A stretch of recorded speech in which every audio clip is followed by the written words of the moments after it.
Hey everyone! Welcome to my channel where I share real life experiences of living with autism, spectrum disorder, and ADHD. From everyday challenges, I'm here to break the stigma, build understanding, and connect with others on this journey.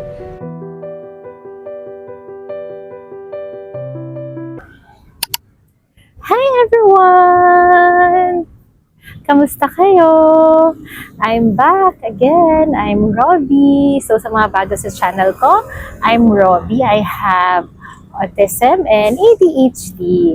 So today, nandito tayo ngayon sa Dapitan City. And while kumakain ako ng street food, pag-uusapan natin yung stigma sa pagpapatingin sa psychiatrist. So, gaano nga ba ka-importante na magpatingin sa psychiatrist? Ano nga ba yung stigma? Kasi usually, ang tao, pag sinabi magpapatingin sa psychiatrist, baliw lang. So, yun yung iniisip nila. Bakit ako magpapatingin sa psychiatrist? Baliw ba ako? No. Ang psychiatrist is tumutulong yan sa atin. Hindi lang yan for people with yung mga iniisip nyo nga na may mental illness. Sa mga kagaya ko with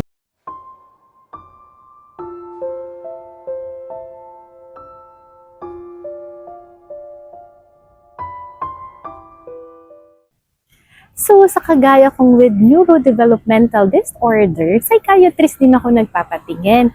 And psychiatrist din ang nag-diagnose sa akin. Like, kung ikaw naman ay pediatric or bata ka pa, for mga pediatric, ang magda-diagnose sa'yo is a developmental pediatrician. But when you get older, syempre hindi ka na pwede for pediatrician, diba? Psychiatrist na ang titingin sa'yo. So, if you have bipolar disorder, mental illness, neurodevelopmental disorder like me, autism, ADHD, psychiatrist tayo lahat nagpapatingin. So, ang psychiatrist, hindi lang siya doktor para sa mga baliw. So, let's stop the stigma sa pagpapatingin sa psychiatrist. And, ano nga ba yung mga signs para magpatingin na tayo sa psychiatrist?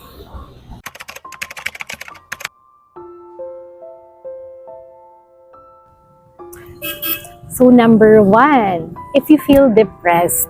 So, kung nafe-feel mo na you're very depressed na and sobrang feeling mo yung mundo, hindi mo na makayanan, so it's time for you to see a psychiatrist. Siyempre, makakatulong siya sa'yo for meds or therapy kung anong intervention yung kailangan mo. And of course, number two, if may mga suicidal thoughts ka na. So, kung pumapasok na sa isip mo yung mga ganong bagay, it's really very, very, very important na magpatingin ka sa psychiatrist. You have to see a psychiatrist na kasi suicidal thought na yan. Gusto mo nang i-harm yung sarili mo. So, medyo delikado, hindi medyo, super delikado na siya. You have to see a psychiatrist na. And of course, kung nafe-feel mo na iba ka, like me, nafe-feel ko na parang iba talaga ako. There's something about me, akala ko depression lang, akala ko anxiety lang. So if you feel something different about yourself, na feeling mo rin na hindi ka na rin makapag-communicate ng maayos, hindi ka na rin ganun ka-productive dahil sa pinagdadaanan mo. Basta you don't really understand what you feel, yung mundo hindi mo na rin maintindihan, you have to see a psychiatrist. Makakatulong siya sa'yo. And of course, if you have like panic attacks, you have to see a psychiatrist. Yung hindi ka na makahinga, na kahit anong sabihin sa'yo ng cardio mo, wala naman silang nakikita, ilang beses ka na pumunta sa ER, and of course, i-advise din naman sa'yo ng ibang mga specialty or general practitioner na you have to see a psychiatrist. Kasi wala naman sila talaga nakikitang sakit sa'yo, even sakit sa puso, pero lagi kang nahihirapang huminga. Usually, talagang ano na rin talaga nila sa psychiatrist pag gano'n yung nararamdaman.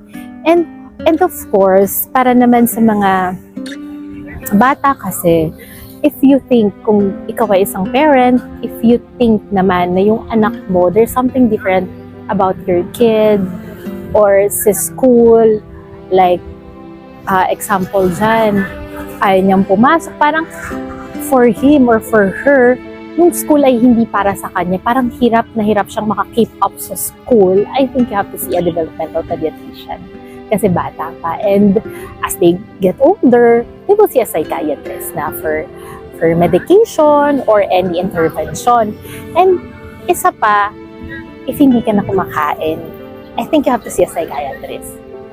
Kasi bad na yun for your health. And there's some reason, kunwari, for you, iba na yung taste ng food, or meron tayong sinasabi ng mga anorexic na sinusuka na nila yung kinakain nila. So, it's really bad na for your health, for your physical appearance, or your physical health talaga.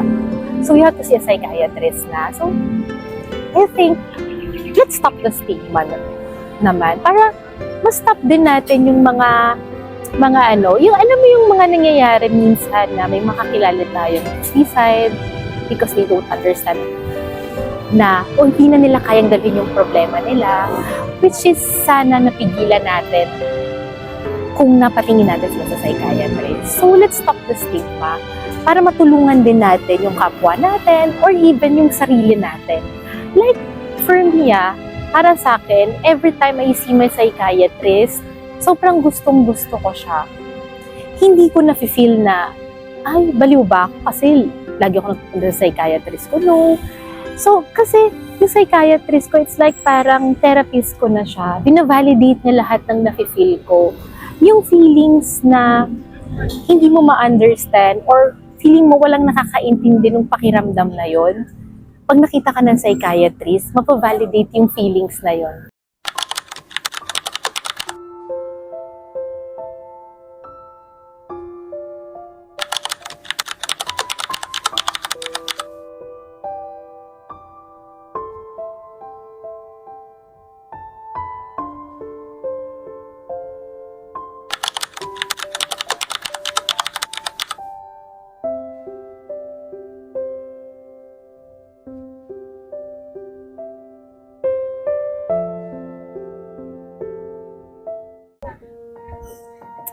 Ayan guys, let's continue naman. Saan ba tayo nag-stop?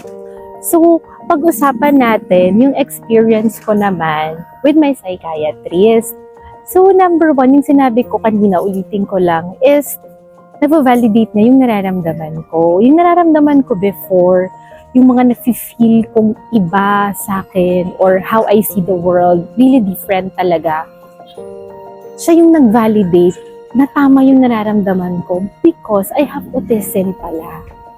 And yung mga frustration ko, siya nag-validate no, na it's okay na frustrate ako ng ganon. It's okay na magkaroon ako ng meltdown na ganon. Kasi part siya ng pagiging autistic. Or it's okay yung mga routines or bakit ganon yung mga gusto ko. Dahil part siya ng pagkakaroon ko ng ADHD. Bakit kumakain ako ng pare-pareho na food? So, lahat na validate yun. I think, yun yung importante dito.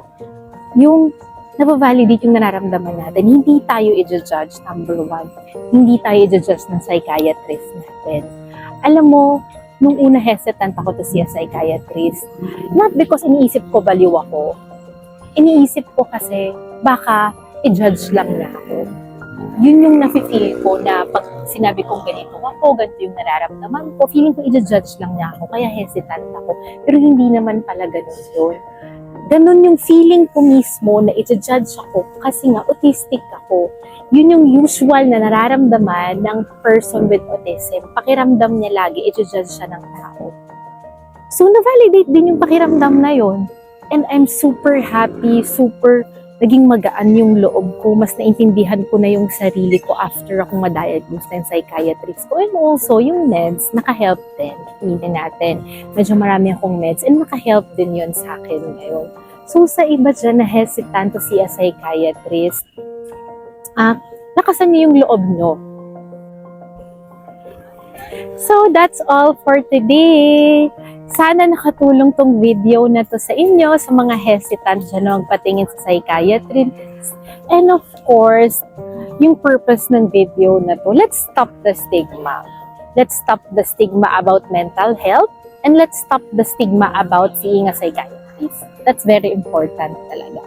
Lalo na dito sa Pilipinas na hindi pa tayo ganun ka-open sa mental health.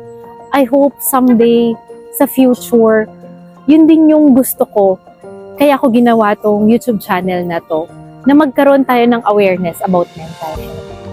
And that's all. Bye! See you in my next video!